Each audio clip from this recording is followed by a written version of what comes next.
सांस सांस में सुमरिए मन अपने सतगुरु जी का नाम। तन मन धन तीनों तेरा, मेरा है कुछ ना। मेरा तो एक सतगुरु तू ही रहे, अपना मंदिर आप चलाए।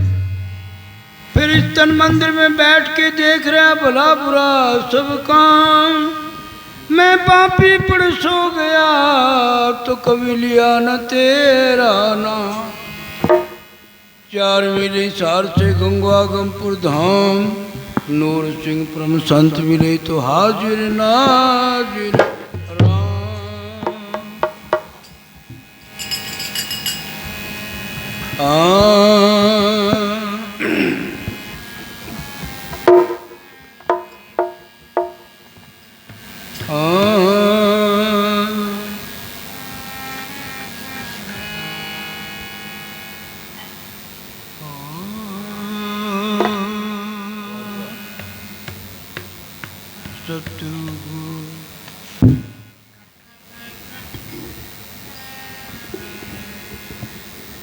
अरे वो बोल दे रहा नशे में टूल। रहा नशे में टूल बोल में बोल दे। रहा नशे में टूल भूल क्यों, वृथा जन्म गमाया।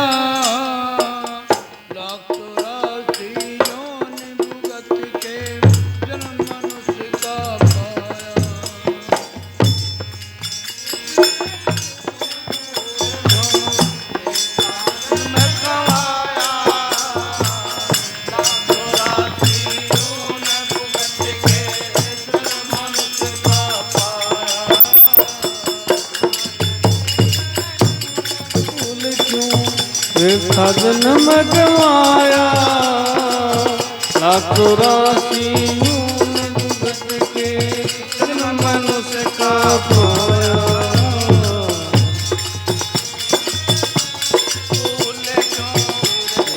जन्म गवाया लाखों राशियों में भुगत के जन्म मनुष्य का पाया।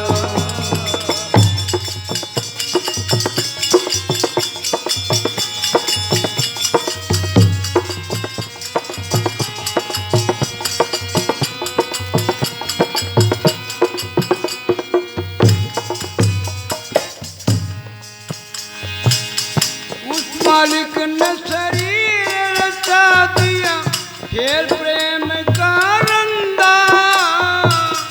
कर्तव्य तेरे पशु तभी मारे, नाम धरा लिया बंदा।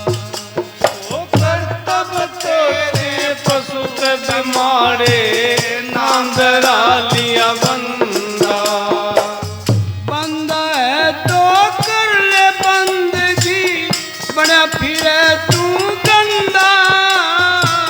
चढ़ी जवानी व मस्तानी, होया फिरे तू अंधा। चढ़ी जवानी मस्तानी, होया फिरे तू अंधा। रंग रूप की तड़क भड़क में, रंग रूप की तड़क भड़क में क्यों मन को ललचाया। लाखों राशियों ने भुगत के जन्म मनुष्य का पाया। नशे में टूल भूल क्यों, ये था जन्म गवाया। लाखों राशियों ने भुगत के जन्म मनुष्य का पाया।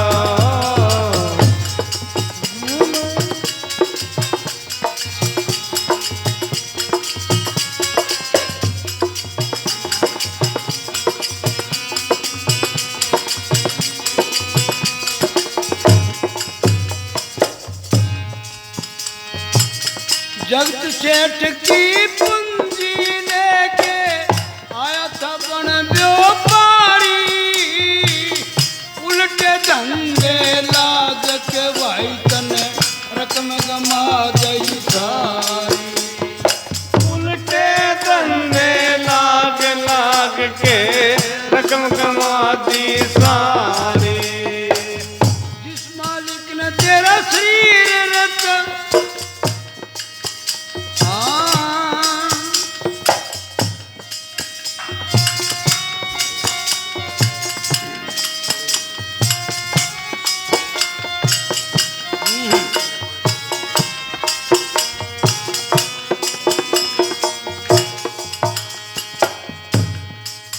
हाँ जगत सेठ की पूंजी लेके आया था बन व्यापारी, लोभ मोह बाजार लगायो नाथ ममता नारी, लोभ मोह बाजार लग्या था नाथ ममता नारी।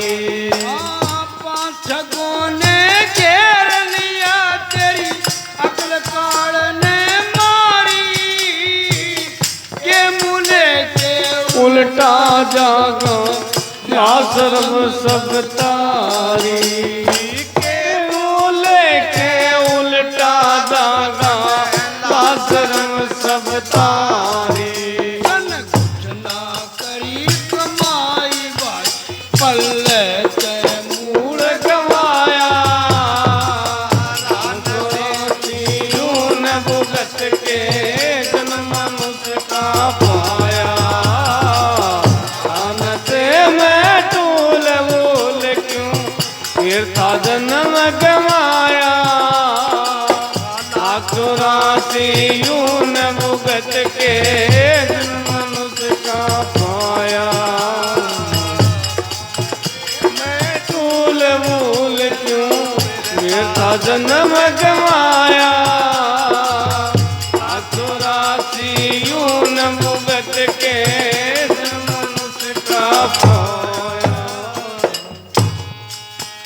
हाँ तेरे ते तो पशु भी अच्छा आता है हर काम, तू सुखी करे मरोड़ फूंक दे तेरा आग में ताम, सुखी करे मरोड़ फूक दे तेरी आग में चांद।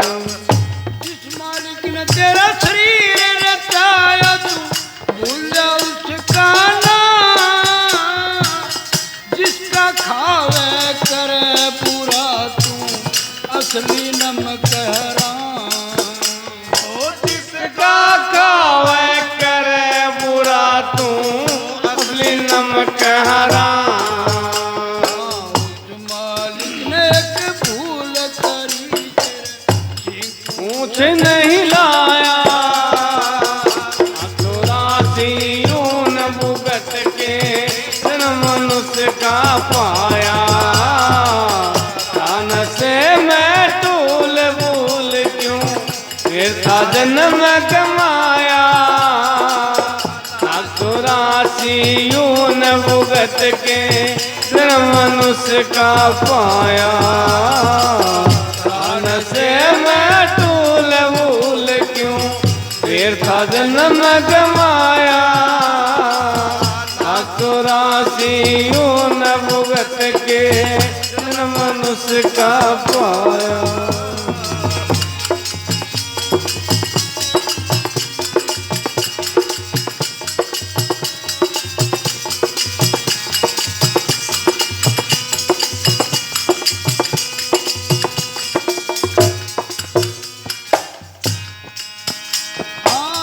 पैदा सोना पैद जगत में यो शब्द गवाई तेरा तने, लाख बरस की नीम बांध ली एक मिनट का बेरा। लाख वर्ष की नीम बांध लिना एक मिनट का बेरा।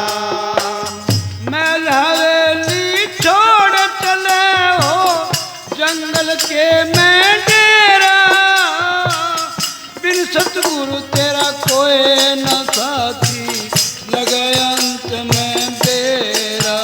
ओ बिन सतगुरु तेरा कोई न साथी लगे अंत में बेरा। नूर सिंह ब्रह्म संत मिले मेरे दिल का भरम मिटाया। चौरासी यूं भुगत के जन्म मनुष्य का पाया। से मैं टूल भूल क्यों फिर था जन्म गवाया।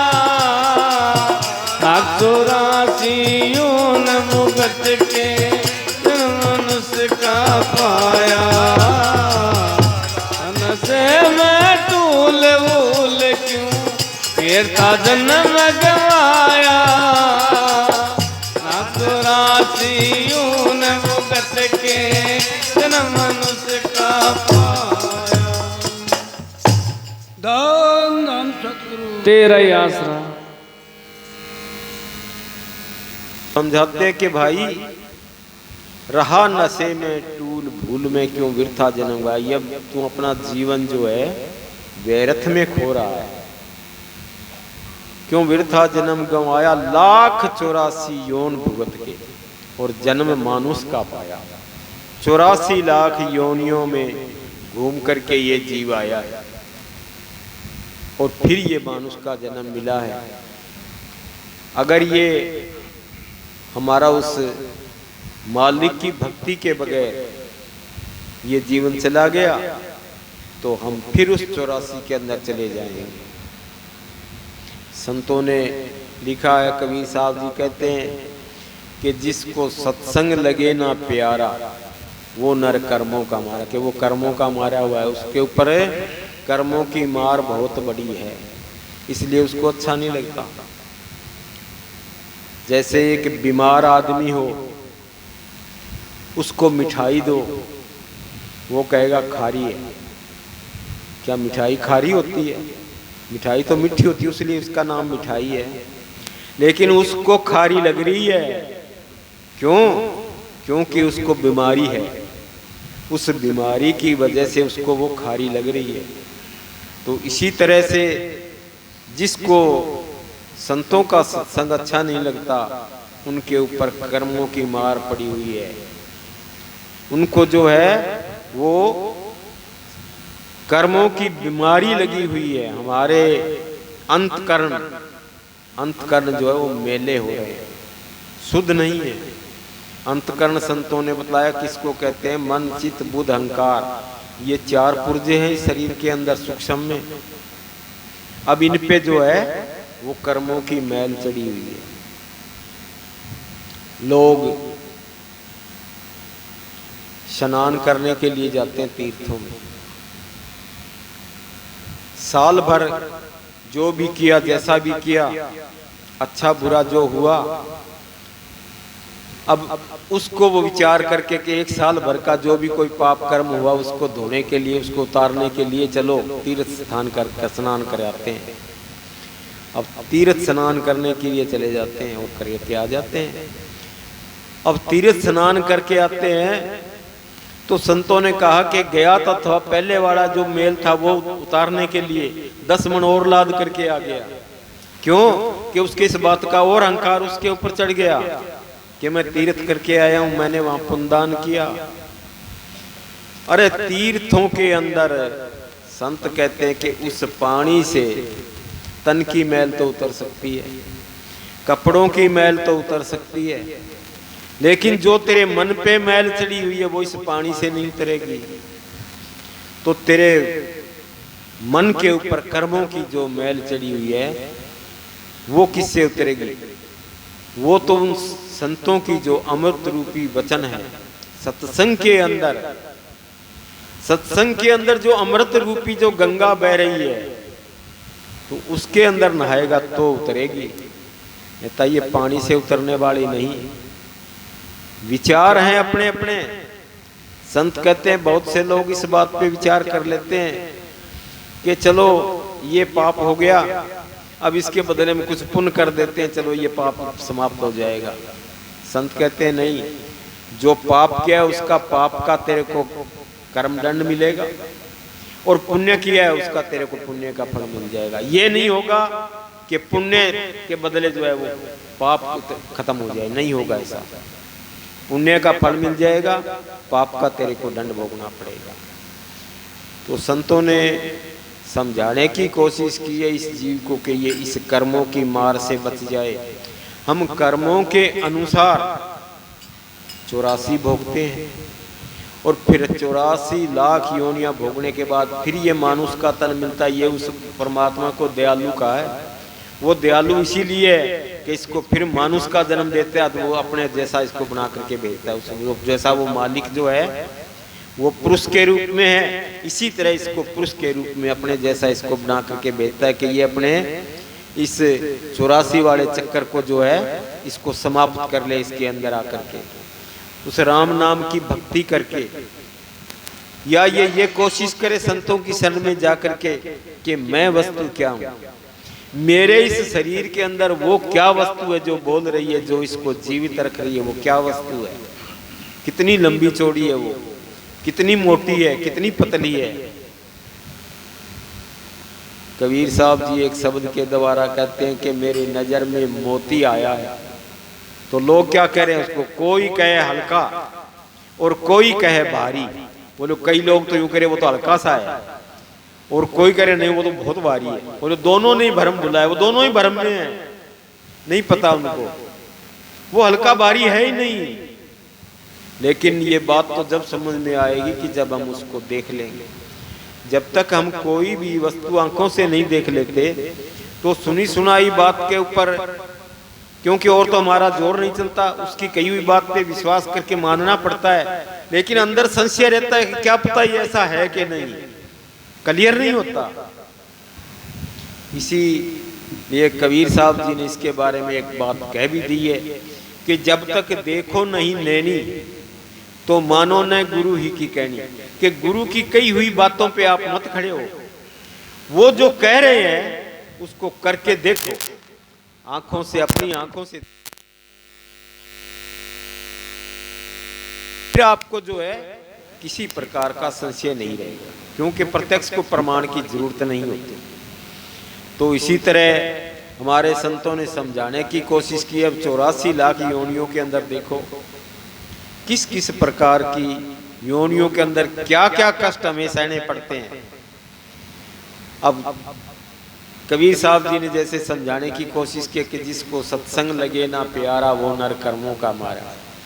अब वो कहते हैं उसके अंदर कि गधे ने मिश्री कदे ही नहीं भावा, गधे को मिश्री डाल दो नहीं खाएगा, क्योंकि उसके कर्मों में नहीं है। गधे ने मिश्री कदे नहीं भावे, वो तो कुर्ली पे चरता चारा, वो कुर्ली पे बड़ा खुश हो चरेगा, लेकिन मिश्री नहीं खाएगा। फिर कहते हैं कि मक्खी ने घृत कदे नहीं भावा, कहते मक्खी तुझे घी के ऊपर से उड़ते हुए निकल जाए तो मर जाएगी, उसके कर्मों में नहीं है। घी को एक चिट्टी से लेके हाथी तक सभी जानवर खा लेंगे, बड़ा पसंद करेंगे, चाह करके खाएंगे, लेकिन मक्खी के नसीब में नहीं है, वो नहीं खा सकती उसको। काग को दाख कदे नहीं भावे, काग जो है जैसे अंगूर जो होता है वो नहीं खाता उसको, उसके नसीबों में नहीं है। और अगर वो खा ले तो उसके गले के अंदर जो है वो गांठ हो जाती है, उसका गला रुक जाता है, वो मर जाता है, नहीं है उसके भागों में।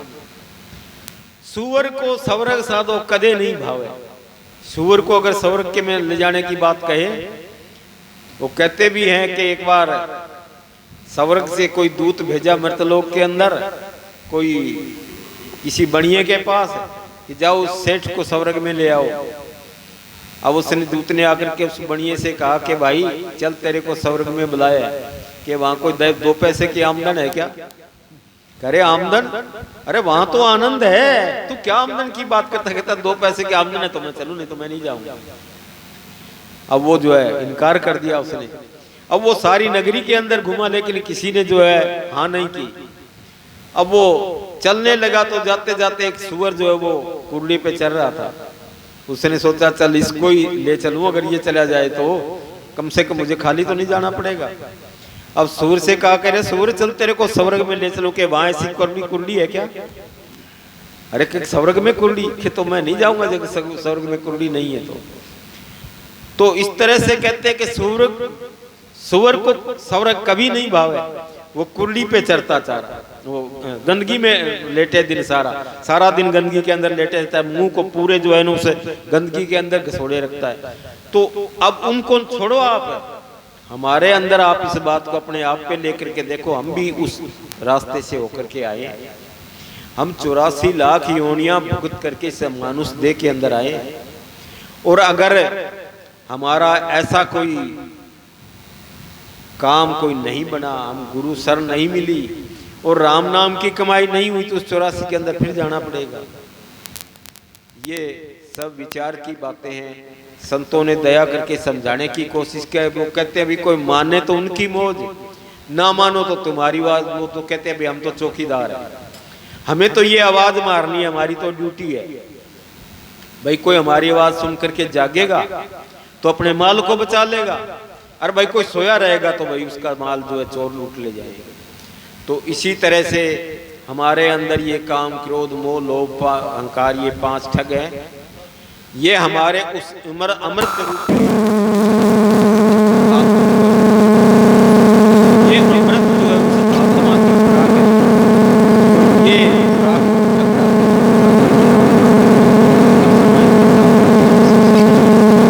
आत्मा तो जब इसकी जो है भजन सुमन इसकी खुराक है, अगर ये इसको मिले तो ये बलवान, और ये बलवान हो तो इनके साथ भी ये संघर्ष करे और इनको मार निकाले अपने घर से। लेकिन ऐसा तो है, हाँ, बड़ा मुश्किल होता है। ऐसे सब समझाते हैं कि करने के लिए तो कुछ भी नहीं करना पड़ता, बैठ के आराम से राम राम नहीं होता। सब कहते हैं देखो एक मिलिट्री का जवान है, इतनी कड़ाके की सर्दी, अब जैसे कश्मीर की उसके अंदर जैसलमेर के टीमों में जब गर्मियों के अंदर कितनी कड़कती हुई गिरनी पड़ रही है, उसके अंदर ये नहीं होता घर में बैठ करके अगर ये आसानी तो कहते से आसान, और फिर जब मुश्किल की जब बात आती है तो कहते हैं कि मुश्किल कड़ी से कड़ी मेहनत तो कर सकते हैं, क्यों है इसके निरंजन भगवान के, और निरंजन भगवान ने अपने योद्धा छोड़े हुए हैं। जैसे मन जो है इन सबका थानेदार है, और ये बाकी जो है जितने भी इसके अंदर काम, क्रोध, मोह, लोभ, अहंकार, विषय विकार जो भी इसके अंदर जो लगाए गए हैं, ये सब इसके योद्धा है। तो भक्ति मार्ग के अंदर कोई भजन भक्त करे तो उसके अंदर सबसे पहले नींद उसके जो है पहली योद्धा है। वो देखते हैं कि वो जो नींद को अपना पहला मोर्चा दे दिया कि ले भाई अगर कोई बैठता है सुला दे आराम से, चल, कुछ कर ही नहीं पाएगा। तो भक्ति अगर कोई करना चाहे तो उसको इस शरीर को साधने की जरूरत है, इस शरीर को साधना पड़ेगा। अगर हम इस संसार के रस लेते रहेंगे तो वो रस हमें कभी नहीं आएगा, राम नाम का रस। और राम नाम का रस जिसने चख लिया तो उसके अंदर सभी रस इस संसार के आ गए, इस इनसे भी बढ़ चढ़ करके है। लेकिन होगा ये तभी जब हम किसी महापुरुष की शरण में जाकर के उनके बताए हुए तजुर्बे को अपनाएंगे, तो नहीं तो बातों से तो ये रास्ता मिलने वाला नहीं है, बातों का रास्ता नहीं है, ये तो मेहनत का रास्ता है। जो मेहनत करेगा सो पाएगा। अन्यथा इस तरह से न जाने कितने ही लोग सत्संग में जाते हैं, अगर ऐसे जाने से पार होते तो आज को ये त्रिलोकी खाली हो जाती। आज व्यास की बात करो आप, 2 मिनट के लिए विचार करने की बात है, तो जैसे व्यास के अंदर 10 लाख लोग इकट्ठे होते हैं। अब 10 लाख जो है चलो हर बार नहीं होते होंगे, लेकिन जिसको हम भंडारा कहते हैं उस पर तो 10 लाख लोग इकट्ठे होते हैं, वो 10 लाख लोग तो पार हो जाते हैं। अरे एक साल में 10 लाख होते, अगली साल में 10 लाख फिर हो जाते, तो इस सृष्टि का तो दायरा जो खाली हो जाता। उनके अलावा और भी तो फकीर बैठे हुए जो अपनी शिक्षा का प्रदर्शन कर रहे हैं, लेकिन नहीं, ऐसा नहीं है। गुरविंदर सिंह जी अब जो मौके के बैठे हुए हैं, उन्होंने एक बार संगत के अंदर फरमाया कि जिसने शब्द स्वरूप का दर्शन किया है वो खड़ा हो जाए।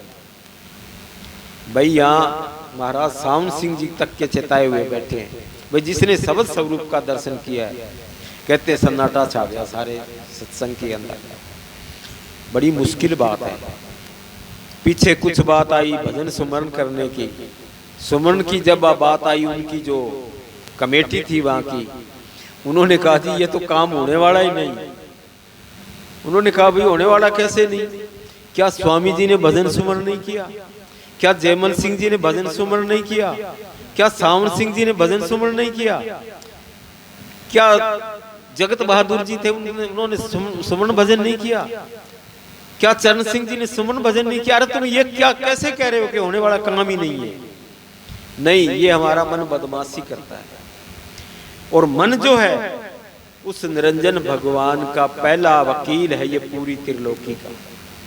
अब इसने जो है सारी त्रिलोकी को बांध रखा है। इस संसार के अंदर दो मत है, एक गुरु मत है और एक मन मत है। तो गुरु मत के अंदर तो कोई कोई है, बाकी सब मन के मते चलने वाले हैं। हम जो है, हमारा मन जो कहता है वो काम करते हैं, चाहे वो अच्छा हो या बुरा हो। हमें अच्छे और बुरे के बारे में कोई जानकारी नहीं है। अच्छे बुरे के बारे में, उचित या अनुचित के बारे में हमें समझ नहीं है। संत कहते हैं ये संसार जो है एक पागल खाना है, और इस पागल खाने के अंदर हम पागल लोग हम हैं, क्योंकि पागल खाने में तो पागल ही होते हैं।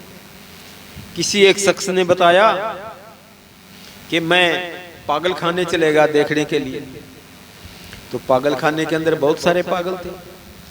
तो मैं वहां देखने लगा, कोई बैठे बैठे हंस रहा है तो वो हंसे जा रहा है, कोई बैठे रो रहा है तो वो रोए जा रहा है, कोई मिट्टी के अंदर खेल रहा है, कोई बट्टे इकट्ठा करता फिर रहा है।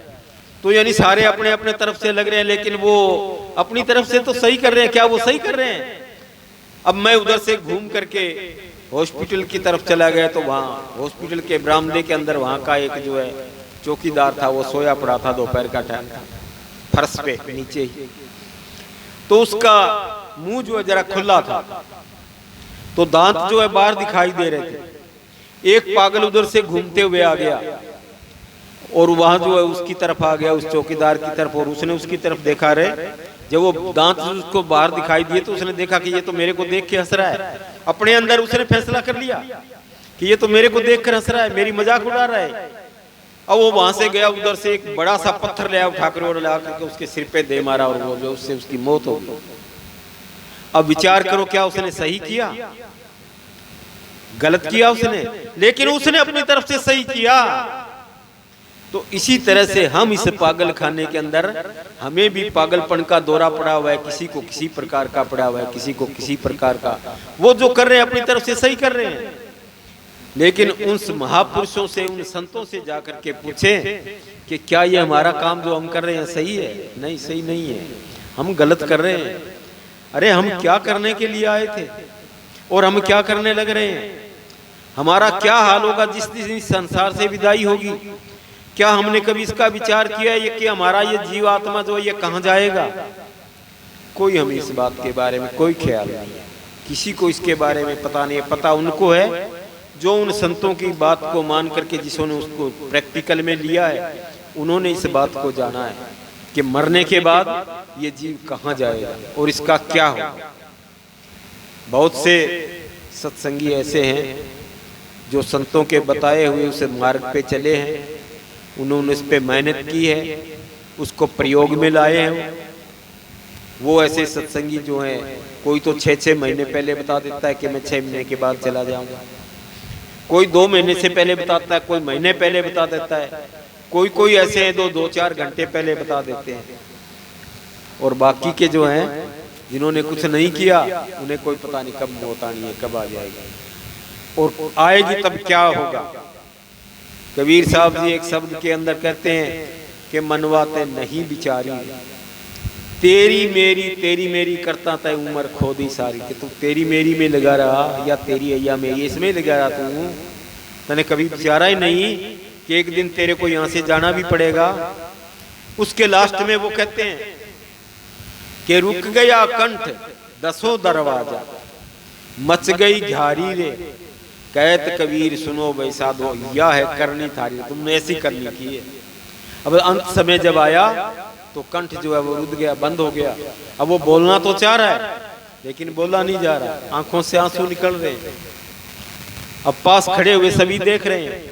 अब वो बातें करते हैं कि कुछ कहना तो चाहता है लेकिन बोल नहीं सकता, क्योंकि अंत समय जब आएगा तो हमारी जीवात्मा अंदर और वो जमदूत भी अंदर। अब वो इसकी मुस्क बांध लेंगे। अब गुरु हमने जो है कोई पूर्ण किया नहीं, उसके नाम की भक्ति की नहीं, तो कौन छुड़ाए उससे। तो इस तरह से हमारे संतों ने कहा भाई आप इस बात के विचार करो कि आपको अंत में कहाँ जाना और आप कहाँ से आए थे, इस बात पे विचार करके देखो। ये जीवात्मा क्या वस्तु है, कभी इसके बारे में सोचा है तूने? अरे इसको खोज करके देखो। खोजने का तरीका संतों के पास है, वो बतलाएंगे। तो इसी तरह हमारे संतों ने समझाने की कोशिश की है कि भाई अगर तुझे इस जन्म मन से रहित तो होना है तो संतों की शरण ले और नाम की भक्ति कर, और नहीं तो वही संसार के अंदर जैसे ये खेल जो चल रहे थे, तेरा भी चक्कर इसी में चला जाएगा। चलते रहो, बार बार जन्मते रहो और मरते रहो। कीट पतंगे, कभी हाथी घोड़े, कभी वृक्षों में चले गए और कभी कभी जो है पहाड़ की योनि में चले गए। जब तक जल प्रलय नहीं आई तब तक खड़े रहे, कोई पीछा नहीं छोड़ा। सावन सिंह जी महाराज की एक किताब के अंदर लिखा हुआ है कि अमेरिका के अंदर एक वृक्ष है जिसको वहाँ की भाषा के मुताबिक रेडवुड ट्री के नाम से बोलते हैं। कहते हैं 4000 वर्ष हो गए उसे खड़े, और न जाने कितने साल और खड़ा रहेगा। एक एक योनि के अंदर इस जीव को इतना समय बिताना पड़ेगा। चलो वो तो जड़ योनि की बात है, लेकिन ये चरने चुलने फिरने वाले जो जीव हैं, जैसे कीट पतंगे हैं, मच्छर मक्खी वगैरह है, जैसे चौपाए जानवर हैं, जैसे जल के जीव है, हम इनके अंदर भी बहुत उम्र तक रहना पड़ता है। कहते हैं सांप और काग की जो उम्र भी बहुत लंबी होती है। कहते हैं कछुए की उम्र 400 साल तक बतलाई है। तो न जाने कितनी उम्र जो है इसको उन जोड़ियों के अंदर रहना पड़ता है। तो संतों ने तो दया करके इस जीव पे उन्होंने इसको समझाने की कोशिश की है। कोई भी माने उसकी मौज, ना माने उसकी मौज। धन सतगुरु तेरा ही आशीष। धन सतगुरु।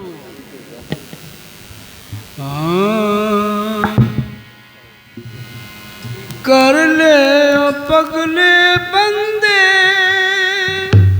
सतगुरु संग प्रीत रे, दुनिया में आके तेरा कोई नहीं मीत रे, दुनिया में आके तेरा कोई नहीं मीत रे।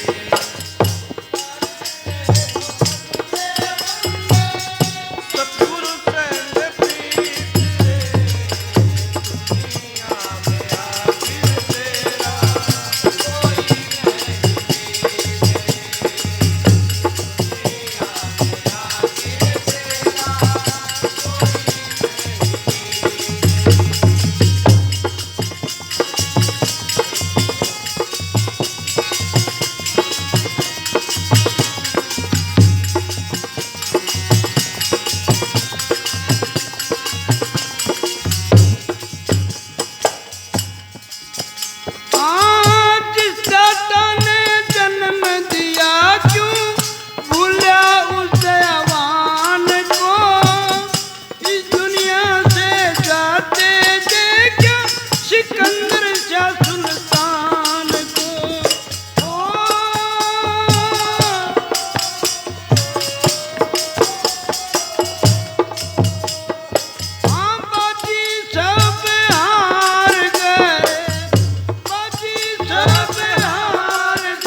जन्म अनमोल मिला क्यों वृद्धा जन्म कमावे से।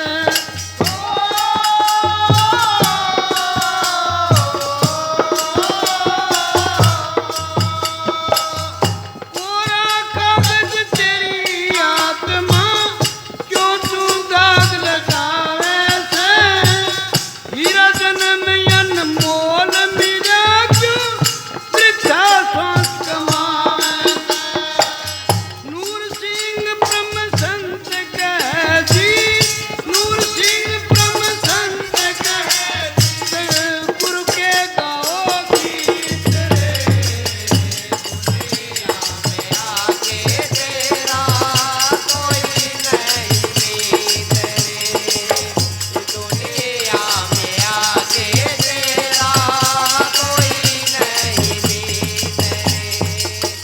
करे ले ओ पगले बंदे सतगुरु संग प्रीत रे। दुनिया में आके तेरा कोई नहीं मीत रे। दुनिया में आके तेरा कोई नहीं मीत रे। धन धन सतगुरु तेरा ही आसरा।